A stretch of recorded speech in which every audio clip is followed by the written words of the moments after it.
get back here when we start. Word.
Who's your first pick? Martial. Really? Yeah. What pick were you? The last. You picked. Martial, and then Is that the only striker like a worth left? I picked Martial, then I had the next pick, so I got Werner. I just took Martial first over Werner, so I could say that Werner didn't go first round. That's what. Can't give that to Chelsea fans. That's what Victor did. Was it Victor or was it Jose got two strikers back to back? One of them had the slingshot pick on the end. I think it was Victor. He picked up Aguero and Victor then went Vardy. first. Yeah, no, that was Hung. Because Hung auto-drafted. Was it? Yeah. Picked up... Oh, I played Hung. Oh, well, Aguero didn't play. All right. Okay. All right, Whew. It's going to be rough, dude. I've got like a iffy kind of squad for real. I picked up a decent midfield, which was and that's what I did last year as well. I just across the board a decent, consistent midfield. I thought Bergwijn was going to start more often because he came in and showed out. Yeah. That was my fault though. Because Mourinho's an ass clown. Yeah, you can't trust Mourinho. He's turned into the Mad King and the past like 3 clubs Yeah, he's gone to. But I picked up Bergwijn, thought it was the right idea. I'm not too sure it is now because it looks like he's favoring more. But my first pick was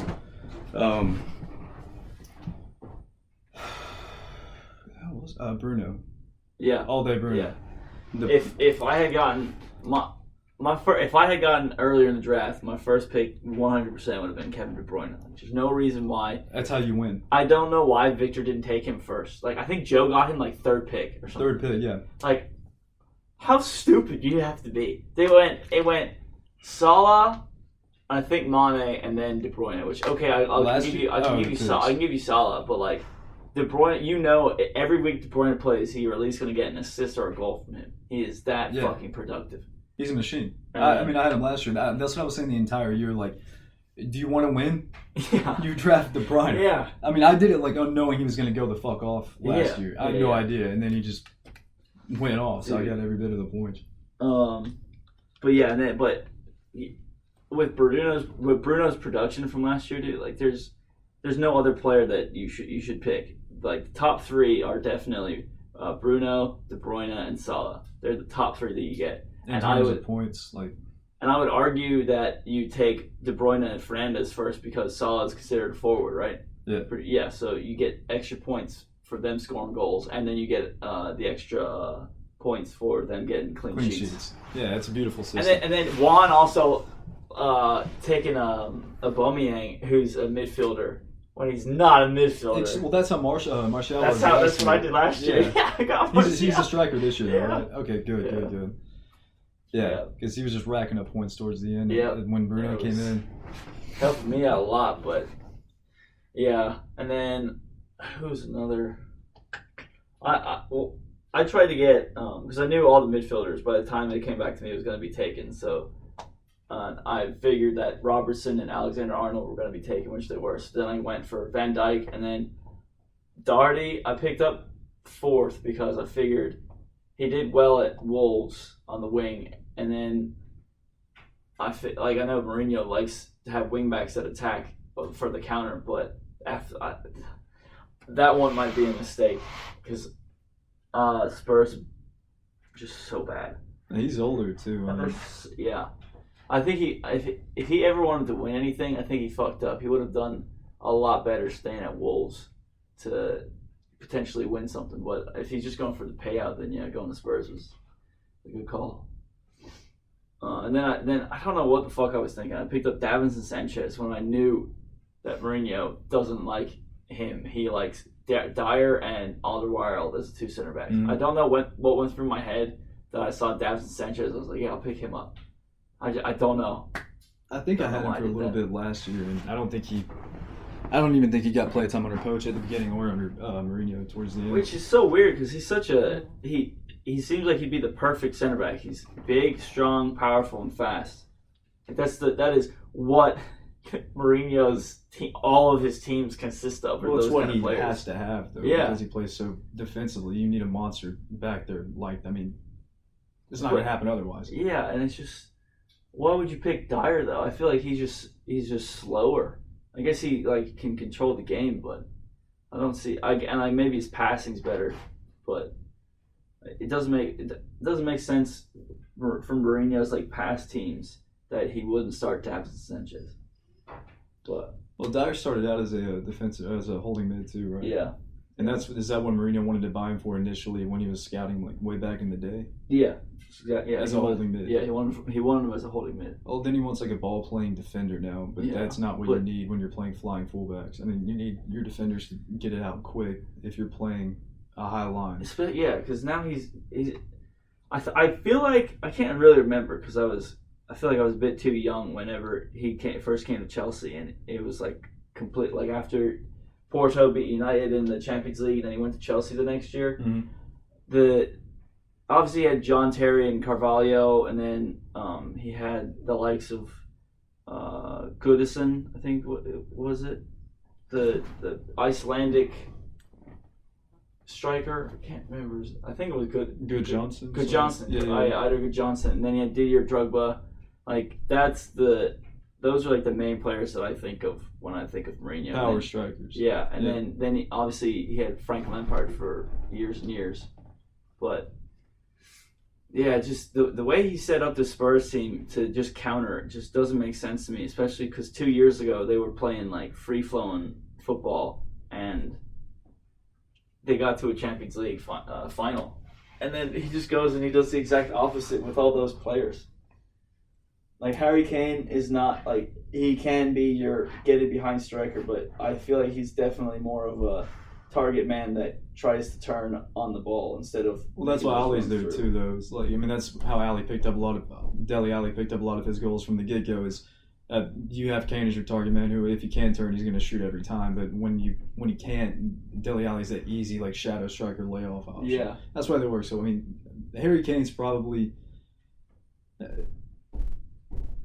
he's the best, the truest number 9 in the league.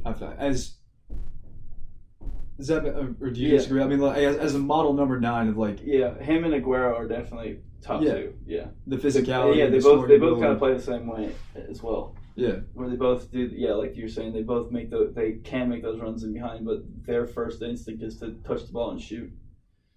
But yeah, I'd say Harry Kane is more the English persona of number 9. Yeah, that he's what. Anytime you think of an English forward, Harry Kane would be like Duncan Edwards. Him and Harry Kane played almost the exact same. Mm. And then Liverpool against Leeds. Mr. Bielsa, he's doing I like his team. I like how he coaches. I like the intensity behind him. I mean, they didn't give up the entire game. It was Jack Harrison was going the entire 90 minutes. Was it Klitsch that the other the center mid? Yeah, killed it. Had a great game.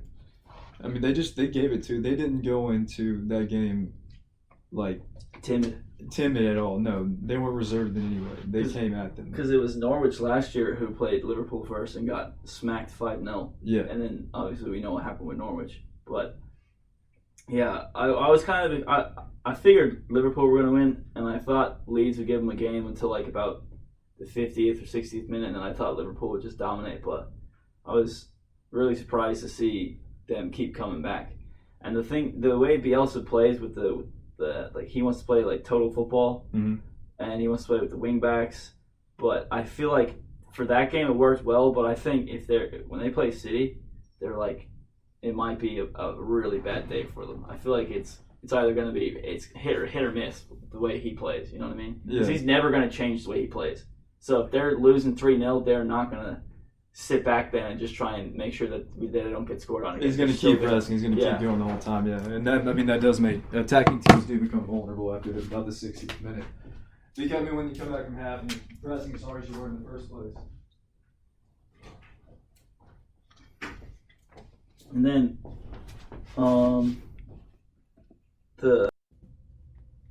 we were just talking about Van Dijk.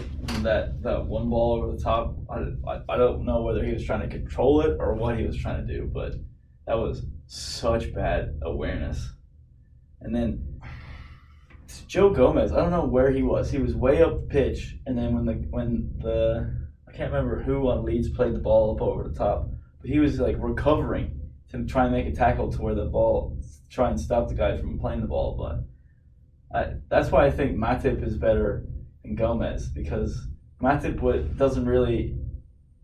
Whenever I see him play versus Gomez puts himself in a situation that he doesn't need to put himself in, whereas Matip doesn't really ever. He doesn't do anything special, but he never does anything like really wrong. He covers, and he covers responsibly when I've seen him play, and that's something we don't have with Lindelof. But that's a whole other thing. But I mean, Leeds personnel looked like they belonged in the Premier League, though. The entire team, especially who was it? Ayling. Yeah, Ayling looked really good. The fullback looked really good. Like I said, Jack Harrison looked good. Klitsch looked good. I bet Rodrigo would make that team a competing Premier League, at least for Europe. Even Bamford, the striker who was on. I think Rodrigo came on for him, but he's the guy who got the second goal. Yeah. I mean, these aren't bad players, but it's whether or not that they can. Their tests aren't going to be against the top teams like Liverpool, United, Cities. Their tests are going to be against teams like they just come up with like West Brom, and then teams like Sheffield and West Ham. Like they have to beat those teams in order to stay up. If they can beat those teams, then they'll stay up. You see what I'm saying? So you don't think they'll bring that same energy to those teams that they brought to Liverpool? No, they'll bring the same energy every game, but their season, like Sheffield, will not be defined on them like playing well against the top six. Their season's going to be defined on beating the teams that they need to beat to stay up. Being consistent. Yeah. Yeah. Like if they don't, like if they lose, to I think the worst. I said this last year, and I was completely wrong. But by the end of the season, I wasn't. I thought Crystal Palace was 100% going to get relegated last year. They had, other than Zaha, didn't really have anything going forward. They had Jordan Ayew, who he's good for pressing, and he can finish a couple, but I think he only got like 6, maybe 8 goals last year total. And then Zaha didn't do anything last year. And he's been looking for a move away for 2 years now, so he clearly doesn't want to be there. Last year they priced him out of a move because United got Wan-Bissaka for 50 million, so they're like, well, if he's gone for 50 million, then we can sell Zaha for at least 80. Yeah. And so he priced him out of a move to Arsenal, because that's who Arsenal were looking at before Pepe. And then they got Pepe because it was cheaper, but they could also do the payments over a certain amount of years. Where do you play Zaha, though? In that Arsenal team? Or like in any team? In Crystal Palace and in at Arsenal. I mean, Crystal Palace, when he was playing that advanced 10 false 9 role, they were producing, they were mid-table. And then as soon as they moved him out wide,